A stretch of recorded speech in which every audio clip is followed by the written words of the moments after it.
So here we go. We're just going to put the machine on high usually.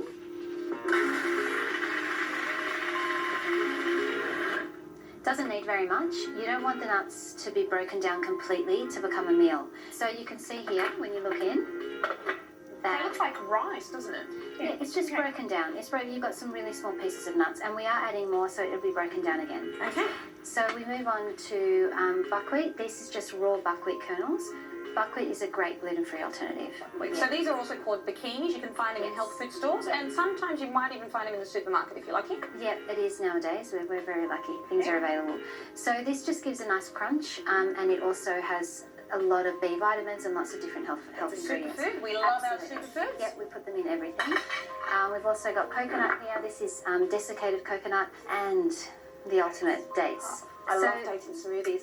Yeah, I know. They're great in so many things, and even just with nut butter, just on their own as a snack.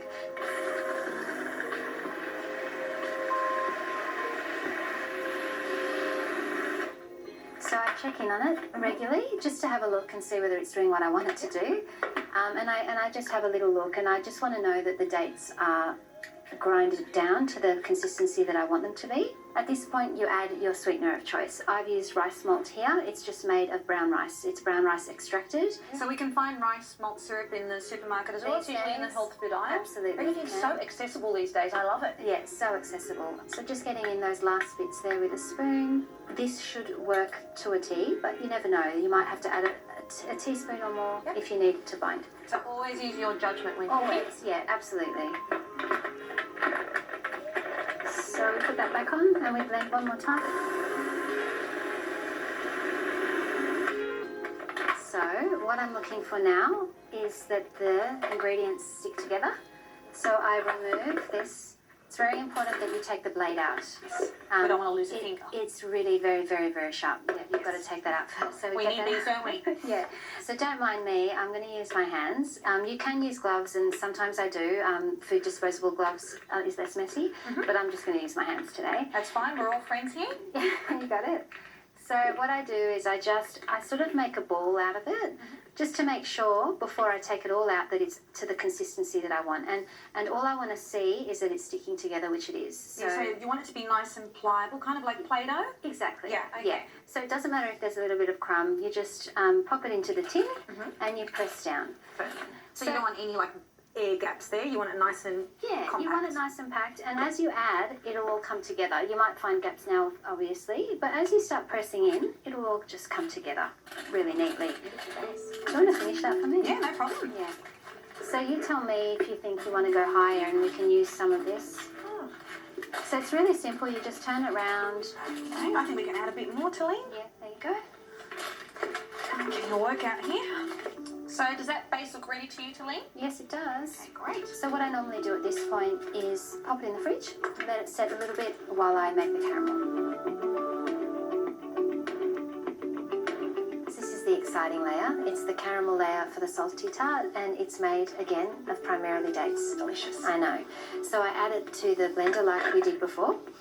And we also put nut butter. So again, it's just grinded nuts that create a paste. So we've got the nut butter in, and then we've got the rice malt syrup like we used before.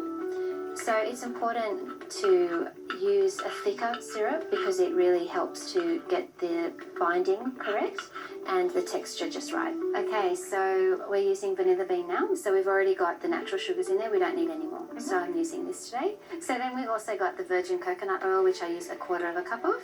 And I'm also going to put a bit of salt in as the final ingredient. So how many ingredients do we have there? It's like 5 or 6 ingredients to create this layer. That's a really simple mix. I mean, I think it's pretty hard to get this one wrong. Yeah. It's like foolproof. You can't make mistakes here.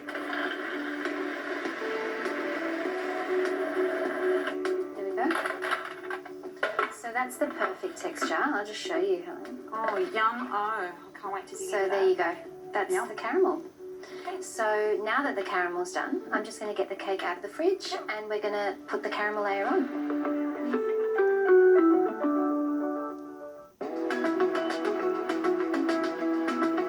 Okay, so here it is. Do you want to have a feel, Helen? Yeah, that's quite firm.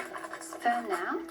So it's time to scoop out the caramel Layer up. and layer up. And And look, while I do this, Helen, the next layer is chocolate. My favourite layer. Is it? You love chocolate? Oh, I'm a chocoholic. So we're making our own chocolate today, and I need you to get that cacao butter that's sitting there and put it, in that bowl. And because it comes solid, cacao butter is a solid product, just like coconut oil is, and you need to put it over heat to get it to liquefy. So that's what you're doing there for me. That's melting quite quickly, I see. Yep, and you don't need to over melt it. You don't want it to get too boiling hot. So once that's done, you just remove it from the heat. That looks like it's just about ready to lean. So should I add my raw cacao powder next? That's raw cacao powder. The difference between cacao powder and cocoa powder is that there's no sugar inside, so it's just the raw powder. We are going to add our own sugar, and our sugar comes in the form of maple syrup for this chocolate. Now with the vanilla, how much should I add to lean? Probably about a teaspoon. It's all to taste, but I think a teaspoon's good. And also a little bit of salt, just to bring out those flavours, Sea salt and chocolate pair so beautifully together. I'm now going to freeze this one, so we don't bake. How long are we freezing this for? Usually overnight. I do recommend at least 8 hours.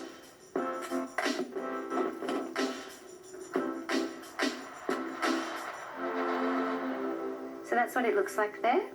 We've got the base layer, the caramel layer, and now is when you get a bowl. Helen, please go ahead. Oh, this is the money shot, the chocolate drizzle. Yeah, We pour that love chocolate this shot. This is Instagram worthy, this one, I think. I think so. Look, you can leave it as is. I have for this recipe. You can also add berries or whatever you want to the top. You'll notice soon that that beautiful silky chocolate that you've made yourself will set really well because it's going to be touching the cold caramel. It's almost setting immediately. Exactly. And that's what we want. And it's just enough to cover the whole top. Okay, so that's it. We've coated. It's ready to cut. Yum. Can't wait to get in. All right, so it's not your traditional cake, so it might require a little bit of firmness to get it cut up, as it has been in the freezer, but I think we've done well. Can't wait to see those 3 beautiful Yeah, layers. it's so delicious. I think we got it. Look at that. We've got our beautiful base, caramel filling, and rich chocolate topping. Delicious. Have a go. Maybe just chop a little piece off for me.